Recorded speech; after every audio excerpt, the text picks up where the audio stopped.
Assalamualaikum warahmatullahi wabarakatuh. Selamat datang kembali di Bersinarku Channel. Pamali bersiul di malam hari.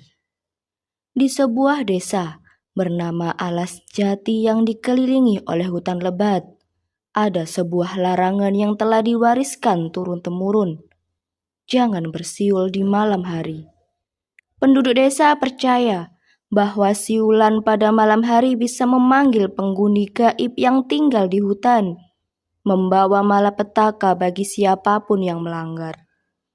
Randy, seorang pemuda kota yang baru saja pindah ke desa tersebut bersama keluarganya, menganggap larangan itu hanya mitos kuno yang tidak masuk akal. Ia tidak tahu bahwa sikapnya akan membuka pintu menuju teror yang tak terbayangkan. Malam itu bulan tampak pucat di langit dan udara dingin menyelimuti desa. Randy sedang duduk di teras rumahnya, memainkan ponselnya sambil mendengarkan musik. Suara jangkrik dan lolongan anjing terdengar dari kejauhan. Pukul 11 malam, tiba-tiba listrik di rumahnya padam. Randy yang kesal karena ponselnya habis baterai, memutuskan berjalan keluar untuk mencari udara segar. Saat itu ia teringat peringatan tetua desa. Jangan bersiul di malam hari, itu memanggil sesuatu. Randy mendengus, cerita lama yang sudah basi, gumamnya. Dengan iseng, ia mulai bersiul pelan. Suaranya memecah keheningan malam, melintasi udara dingin. Awalnya tidak ada yang terjadi, namun beberapa detik kemudian, suara jangkrik tiba-tiba berhenti. Hening yang mencekam menyelimuti sekeliling. Randy merasa bulu kuduknya berdiri. Dari balik kegelapan hutan, ia mendengar sesuatu. Suara siulan yang sama, meniru irama yang baru saja ia buat. Randy menghentikan siulannya, menoleh ke arah suara itu. "Siapa di sana?" tanyanya mencoba terdengar berani. Namun tidak ada jawaban, hanya angin malam yang tertiup pelan, menggoyangkan ranting-ranting pohon. Ketika ia mulai melangkah mundur, suara itu terdengar lagi, lebih keras kali ini, seolah-olah mendekat.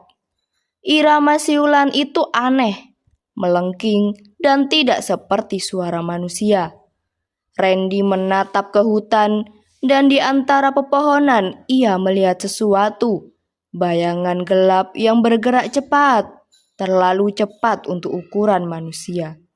Ia berlari masuk ke rumah, menutup pintu dengan keras, dan mengintip dari jendela. Tidak ada apa-apa di luar, tetapi suasana terasa mencekam. Di saat ia mencoba menenangkan diri, terdengar suara ketukan pelan di pintu depan. Randy membeku. Ia tahu keluarganya sedang keluar kota, dan tidak mungkin ada orang lain yang datang malam-malam begini. Dengan napas tertahan, ia mendekati pintu, mencoba mengintip melalui celah kecil.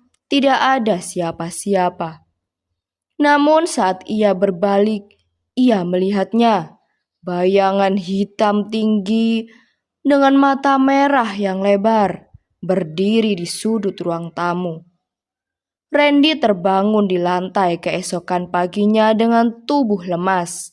Ia mencoba meyakinkan dirinya bahwa semua itu hanya mimpi buruk.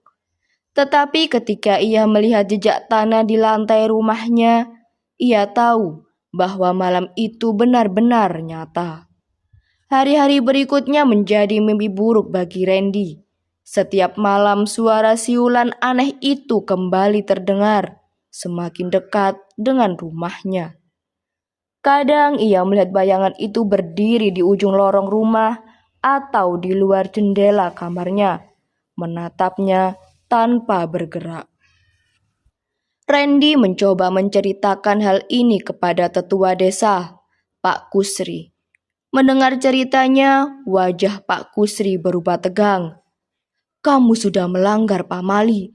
Makhluk itu sekarang mengikutimu.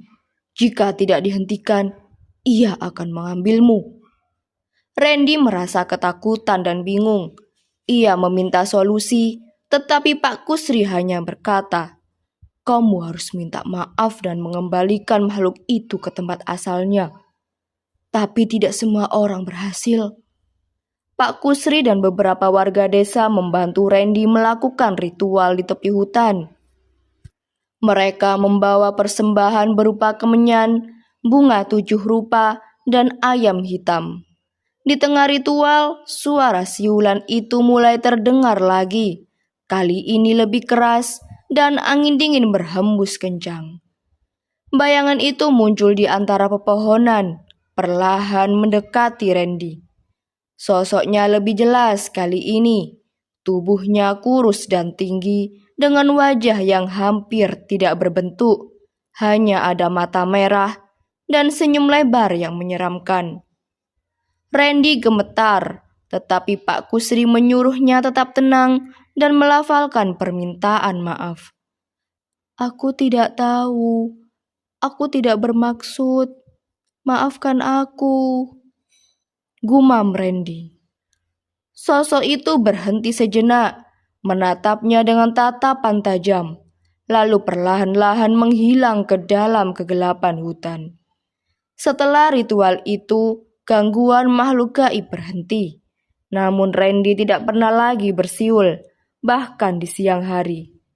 Ia menyadari bahwa pamali bukan sekedar mitos, tetapi peringatan untuk menjaga keseimbangan antara manusia dan dunia gaib.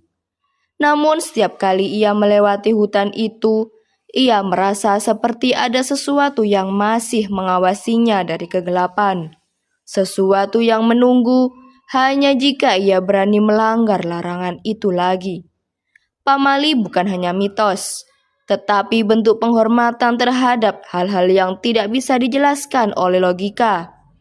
Kadang melanggar peringatan kecil bisa membuka pintu menuju bahaya besar. Sekian dan terima kasih. Jangan lupa like, komen, dan subscribe.